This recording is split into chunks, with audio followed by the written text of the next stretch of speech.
kulanti wacan oo wanaagsan halkani waa dunida TV qodobada aad ku daawan doontaan waxa qayb ka ah dawladda Turkiga oo lagu eedeeyay inay hub sharci darro gacanta u gelisay ururka al-shabaab ee Soomaaliya iyo qaramada midoobe oo baaritaan arintaasi ku bilowday taliyihii shaqo joojinta lagu sameeyay ciidamada badda Soomaaliya oo war la yaab leh Muqdisho ka sheegay xilli aan la ogeyn goorta loo fasaxay shaqada ciidamada badda qarax ka dhacay magaalada Muqdisho oo khasaare sababay dadka u dooda xuquuqul insaanka oo si weyn uga dayrinaya sida ciidamada dawladdu ay ula dhaqmayaan bahda saxaafadda ee magaalada Muqdisho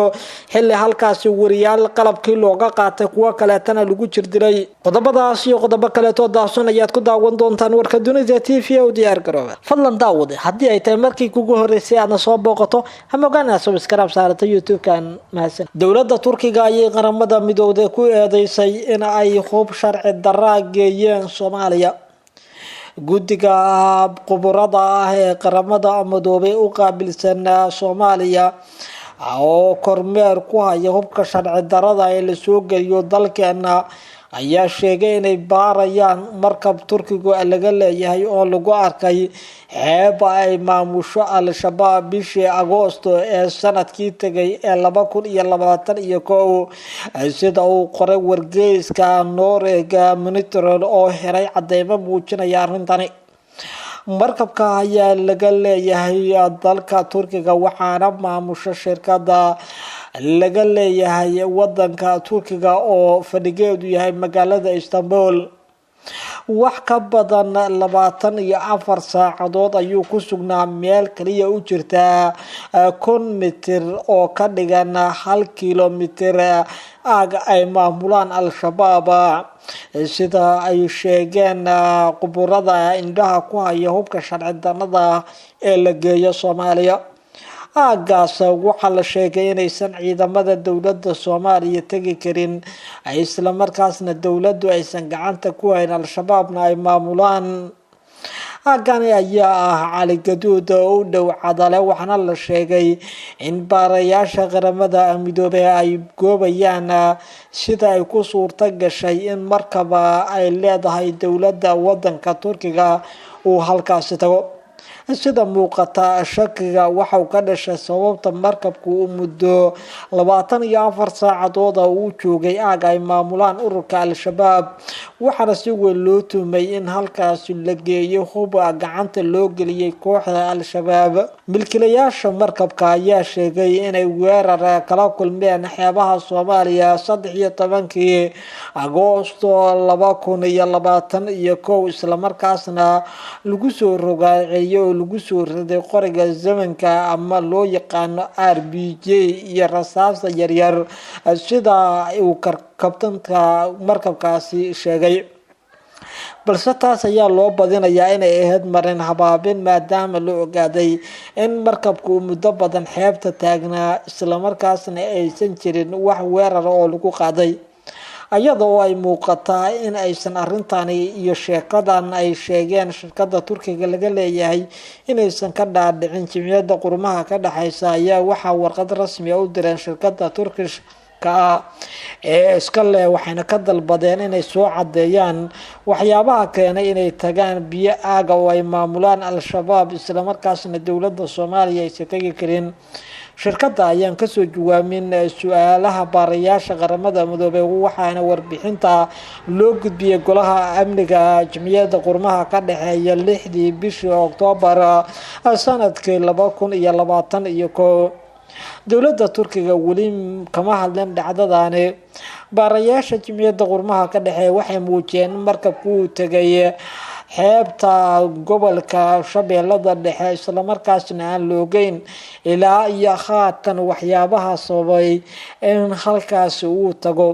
waxay sidoo kale ay sheegeen in aaga uu maamulo al-shabaab oo aan loogeyn sababta geysay markabka waxa uu ka soo dhaqaaqay koonfurta wadankaasi Turkiga wuxuuna si toos ah ugu xirtay aaga al-shabaab ay maamulaan sida ku cad xogta diiwaangelinta markabka waxaa iskale qoyska nin ganacsada Turkiga oo lagu magacaabo Erdan Tomsik waxaana la sheegay in shirkadiisu bishii Febraayo sanadii 2019 ay codsatay in laga badbaadiyo musallaf taas oo maxkamad ay u ogolaatay in kaseeto warar dheeraad ah arrintaas ay ka soo baxayaan mar kale ayaa shirkadda haddana la sheegay in musallaftay 15 September 2021 sida ku cad oo warqad ka soo baxday maxkamadda oo ku taala magaalada Istanbul tani waxay micnaheedu tahay in xilliga markabku uu tagay gudaha Soomaaliya kuna xirtay goo'a shabaab ay maamulaan in uu markabkani iyo sidoo kale shirkadda iskale ay wajahayeen dhaqaale la'aan culus baarayaasha iyo quburada qaramada midoobay ee dhinaca amniga waxay sheegayaan in marka la isku eegay arinta dhaqaale yarida shirkadaasi xilligaas ay wajahaysay iyo markabka ka dhaqaaqay koonfurta wadanka Turkiga kuna xirtay xeeb ay maamulaan al-shabaab ay caddahay in halkaasi ay geeyeen hubka noocyadiisa kala duwan saanad military iyo qoryaha casriga taas oo loogu talagalay in shirkadani laga leeyahay dalka Turkiga ay dhaqaale ka sameyso maraakiib badan oo laga leeyahay dalal kala duwan ayaa la sheegaa iyo diyaaradaha qumaantiga u kaca inta badan inay hub keenaan gudaha Soomaaliya taas oo al-shabaab u adeegsadaan dagaalka ka dhanka shacabka Soomaaliyeed iyo dowladda Soomaaliya arrinta shakiga weyn sii dhalisa ayaa ah in markabka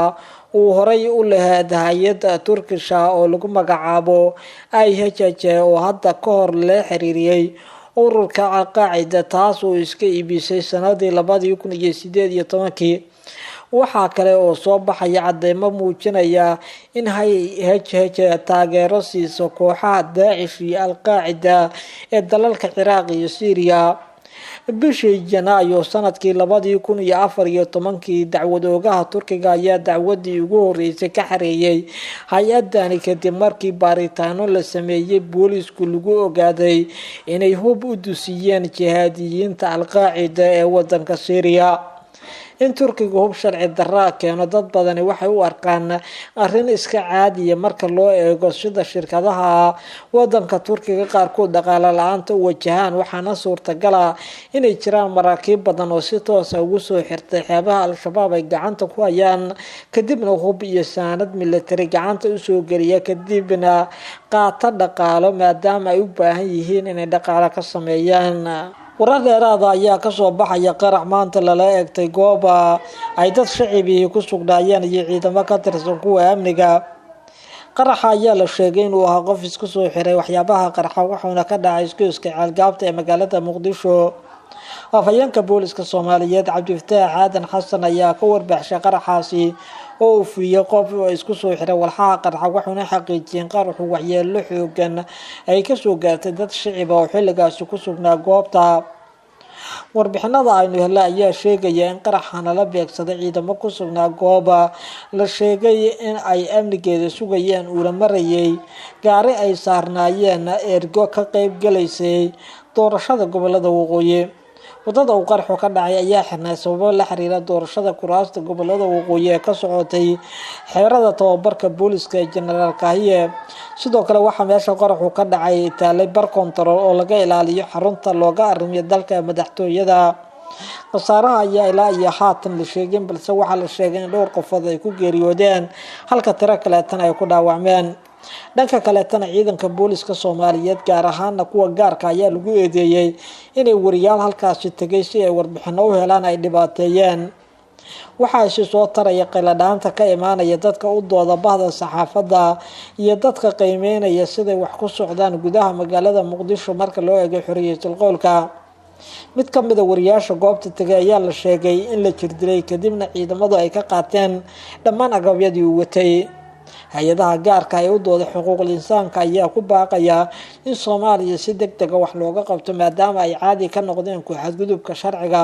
iyo in la ilaalin xorriyatul qowlka iyagoo qofka lagu dhibaateynayo waxa uu markaasi xaq ahaan u leeyahay inuu sameeyo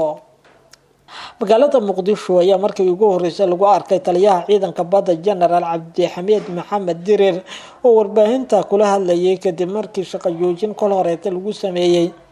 cabdixamiid waxa uu ka howlgalaa magaalada muqdisho waxauna haystaa ciidamada lagu magacaabo kuwa badda oo aan awood badan lahayn. taliyahan ayaa sheegay muddadii uu joogay xafiiska uu tayeeyay ciidamada badda isla markaasna ay diyaar u yihiin inay ilaaliyaan biyaha Soomaaliya. balse taasi dad badan ayaa su'aalo iska weydiinaya halka ciidamada lagu dhisay, qaabka loo sameeyay, waxayna ku tilmaamayaan qaarkood inay tahay